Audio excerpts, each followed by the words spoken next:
All right. So earlier this morning, there was a story about it was a study out of MIT, Yes. and it indicated that fewer of our friends actually like us than we think like us. And I already think no one likes me. Right. And you so- like went into this whole panic rabbit hole of anxiety that I was not expecting at all.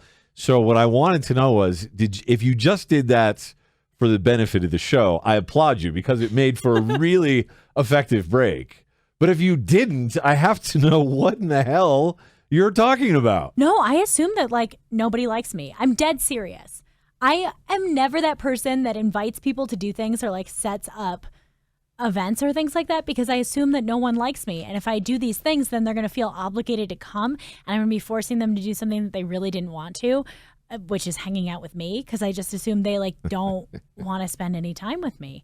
I really do assume nobody likes me. Right, but here's what I don't understand. So you're 30 years old. Yes. You have a wonderful collection of friends that have all kinds of different interests and do wildly different things. You've known Greg for 6 or 7 or 8 years or something like that now. Like a million. So you really think that all of these people in your life have conspired to? They're like, oh, we don't really like Allie, but let's not let on.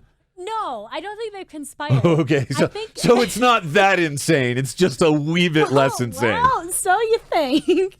I think they don't like me, but my personality is just so dominating that they're afraid to say that they don't like me or not spend time with me because I'm just so overbearing and controlling that they've never had the opportunity to get out. I've kept them captive as a friend, fiance for too long, and they just at this point it's easier to all of around. them. Everybody you've known in your life, you're pretty sure is on that same page.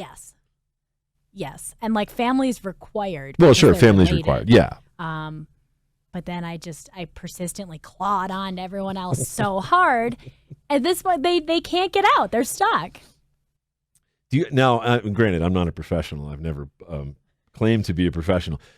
Do you realize the massive knot that you've tied yourself into to just avoid saying that you're a likable person and people like you? It really makes sense to me. These are things that I honestly and truly believe, that I just am so persistent that people, it's easier to stick around than not.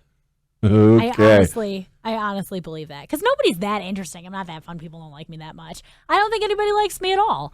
I'm a person that's But those are two different things. I'm not saying that everybody likes you because that's not really possible in this world. But to think that the people that you've surrounded yourself with are just sort of playing along with this is really dysfunctional. No, you realize that, right? I actually do believe it's the people who are closest to me that are the most stuck. They're the ones that understand how heavily I rely on the fact that they are my friend, that they can't walk away because they would feel too guilty. I feel like those are the ones that are most deeply entrenched and aren't able to express their feelings of dislike anymore because they miss their window to get out. And I do give people windows to get out.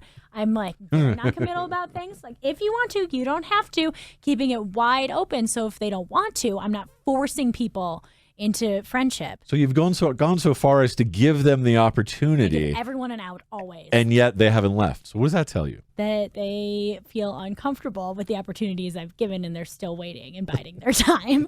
No one's committed. Straight up, no one is committed. They're just waiting for another, oh, I missed my chance. I just need... Another one will come up soon. Another one will come up soon. I'll just ride it out until then. Wow. You are a case study unto yourself. And I mean that in the best possible sense of the word.